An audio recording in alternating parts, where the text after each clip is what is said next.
en lisant, en écrivant. Le podcast de lecture versatile de Pierre Ménard.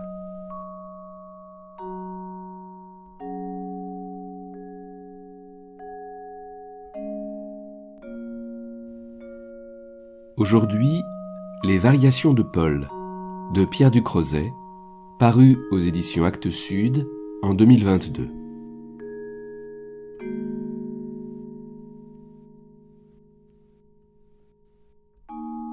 Paul Malval voit les sons et les sent vibrer en lui. Sa synesthésie s'étend bien au-delà d'un mélange de couleurs et de sons, de formes et de lumière. Elle gagne sa vie entière. Il voyage à travers le monde au gré des musiques qu'il invente. Il part à la découverte du jazz, du rock, du hip-hop, toujours à l'affût de nouveaux sons, à la rencontre des précurseurs et des génies musicaux. Variation de Paul est une fresque sonore sur la transmission, une odyssée de la musique qui entre en écho avec l'histoire du XXe siècle. Chaque musique dit quelque chose du monde dans lequel elle est née, à nous de la déchiffrer. Un roman réjouissant, tourbillonnant, vertigineux, une partition intime tout en harmonies inédites, en vol et contrepoint aux tonalités d'épopée.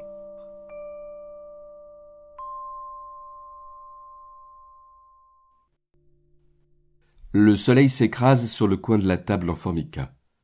Elle avait appartenu aux anciens locataires. On l'avait gardée finalement. Eva a posé sa tasse. Elle boit le café long et filtré, avec des mandarines et 3 tartines au miel. Elle a tout aligné. Les choses doivent être parallèles ou perpendiculaires, sinon c'est le bordel. Elle a observé le tableau, la petite musique du matin, le soleil oblique des premières minutes. Elle a besoin de force.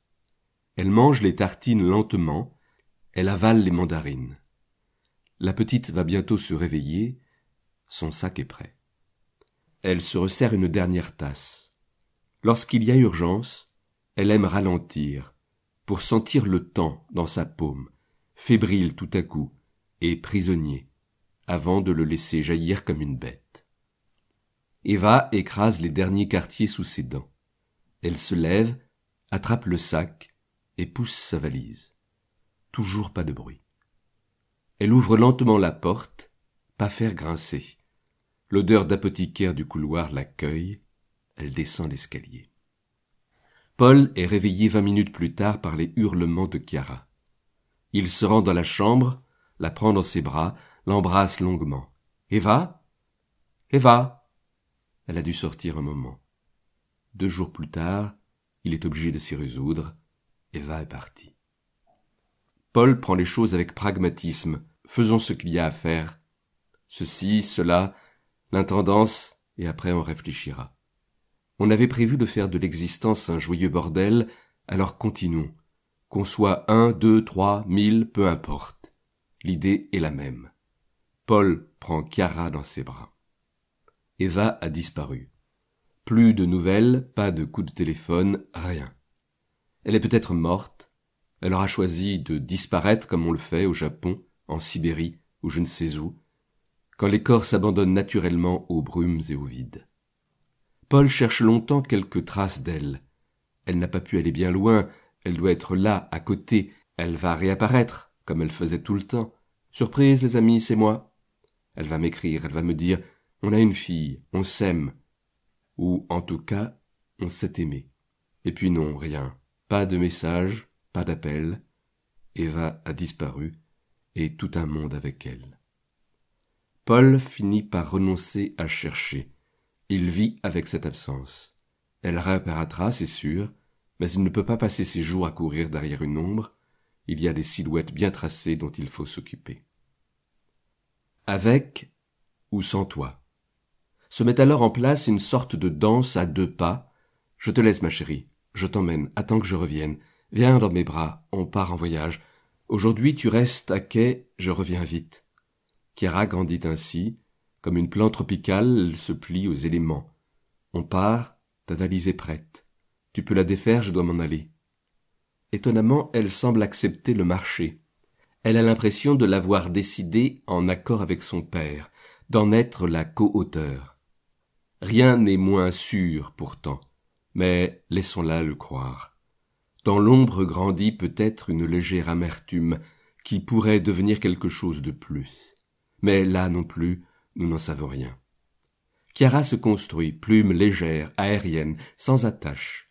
Elle s'est voulue ainsi, laissons-lui, là encore, la possibilité d'y croire. Elle adore avoir plusieurs maisons. Parfois, elle habite la première, à droite, chez Vincent et Nathalie, celle avec les stars de tennis au mur.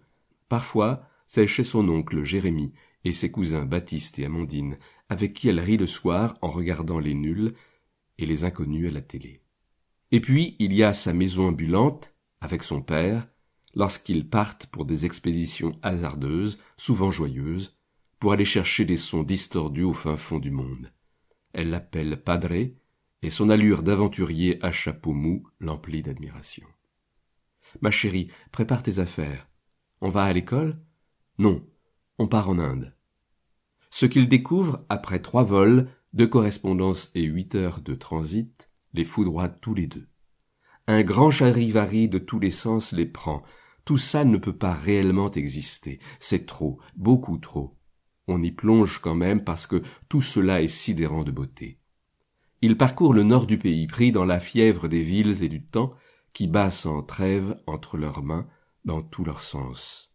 Chiara découvre alors de manière encore confuse que certains lieux sont plus denses que d'autres, que nos nerfs et notre sang s'y développent et se ramifient, et que l'Inde n'est pas un pays mais une manière d'être plus violemment et puissamment au monde.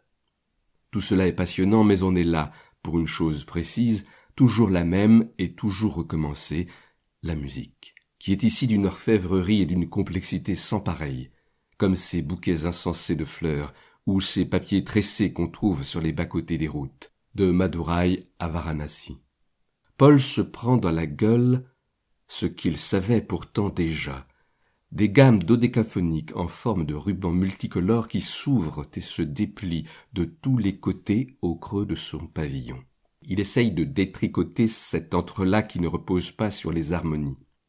Paul découvre que les ragas, entièrement différents des gammes qu'il connaît, se déclinent à l'infini en subdivisions, selon un système chromatique où chaque note occupe plusieurs positions. Essayez de suivre, Paul lui aussi fait un effort.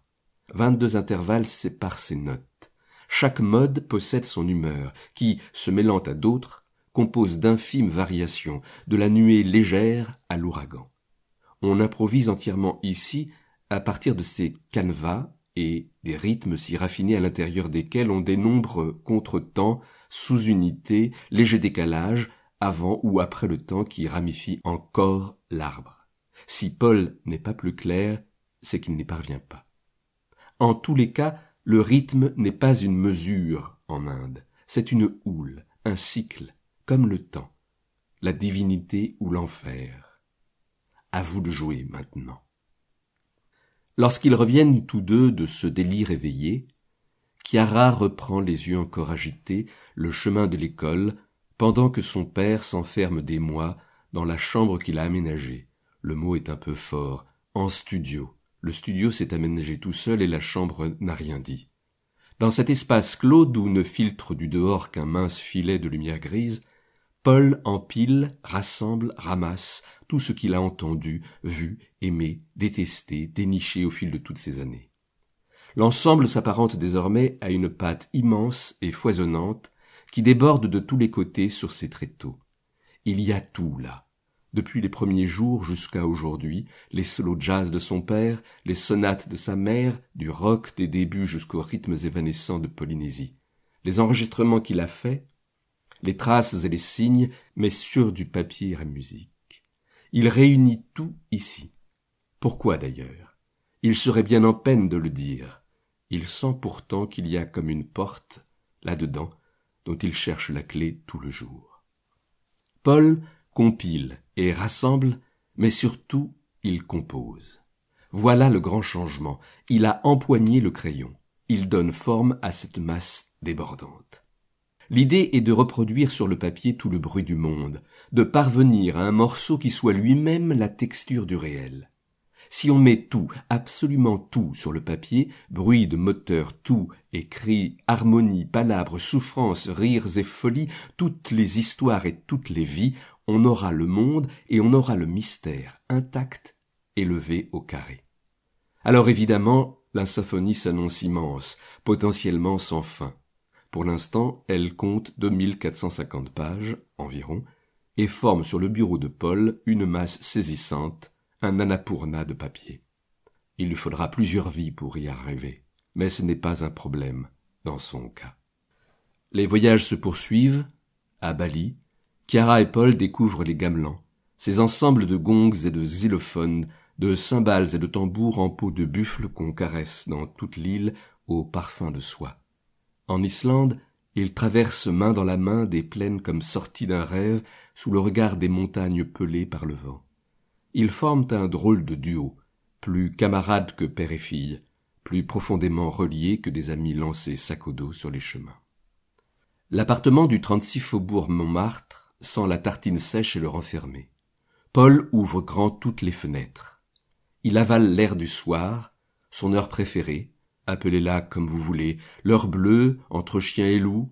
Lui l'appelle violette, pourpre, l'heure du suspens. Il l'aime pour son côté hors du temps. C'était aussi et surtout l'heure préférée d'Eva. Elle aurait dit, si elle avait été là, « Tu me voles mon heure, tu me voles tout, ma vie, mes idées, j'en ai marre. » Oui, mais elle n'est pas là, vraiment pas là. On attend toujours un signe d'elle d'ailleurs, mais rien, même pas un « je suis ici, je pense à vous », que dalle. Elle n'aura pas daigné faire un tout petit signe de la main à sa fille alors qu'elle aille se faire foutre. C'est mon heure préférée maintenant. Paul attrape une 1664 dans le frigo et s'approche du tas de papier qui s'empile sur la table. À quoi tout cela sert-il? Il relève la tête. À force de plonger dans le passé, il va laisser la vie filer.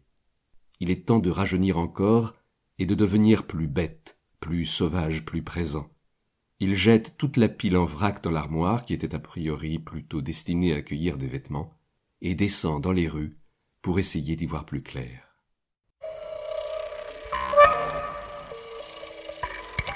En lisant, en écrivant.